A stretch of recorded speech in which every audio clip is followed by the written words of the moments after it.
هاتون وی بنه ونی وی دست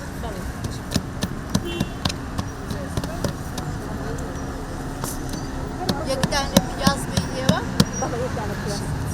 من عايشة عبد الله خلقي روشلاتم دقل هاوسركم جيوجيان من أبو شو بيدا دكين شواني رمضان استي بشو دين ساعات نوش شوه دين بو پرشوه پیش رمضانیش ساعت 5 دین بو 12 شوه خواردنەکانیش من سروشتین خواردنێکی کوردەواریە کە لانەیە کولێرە بە قیمەیە بە شەکرە بەڕۆنە بە تەڕە پیوازە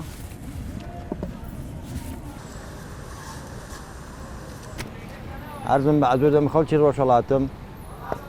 پێکەوە لەگەڵ ئەو خاتونەی ئاوسەرم ئەوی شێ دەکەی نێرە وەڵای ئەمە شەوانە لەسەر شەقامی گەڕەکی نەورۆزین بژیوی ژیانیشمان لەسەر ئەو کەسابەتەیە ئەمەم بەیانیان ئەگەر هەڵدەستم دەخەوێ دەچێ پیوازە و قیمەیە و ئەو کەرەسەی کە پێویستە بۆی شەکەمان ئەمن دەیکڕم ئەگەر هاتمەوە ماڵ لە ماڵە پیوازەکان تا دەکەوت داشواتەوە و وردیان دەکا و قیمە و ئەو شتانەی کە پێویستم بۆ وێرە مساڵیان دەکەین و وەڵا لێرە ئەو وەستان نەمی شاگردی بیم ئەو لێرە دروستی دەکاوی بۆی دەبرجێنم ئەوەی شەکەیە بە تایبەت ڕانیە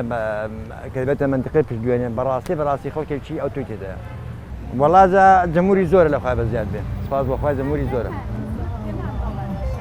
ئارە وەڵا زۆریش داوامان لێ دەکەن دڵ دەبێ شەکەتان گەورەکەن ئینشەڵا ئەگەر لە داهاتوودا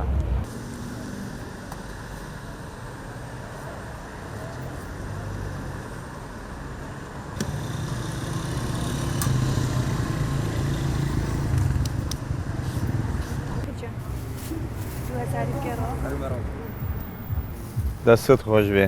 دەست و چاوت خۆش بێ کاکە دەستت خۆش بێ بۆ کەلانە جوانە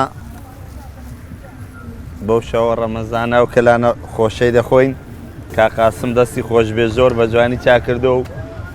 دەست و چاوی خۆش بێ شتێکی زۆر بەتامە شتێکی تایبەتە شتێکی خۆماڵی و خۆشە واقعاً بۆ شەوە ڕەمەزانانە خۆشە بۆ پارشەویش خۆشە ئینسان بەکاری بێنەوە بیخوا شتێکی بەتامە دەست و چاوی خۆش بێ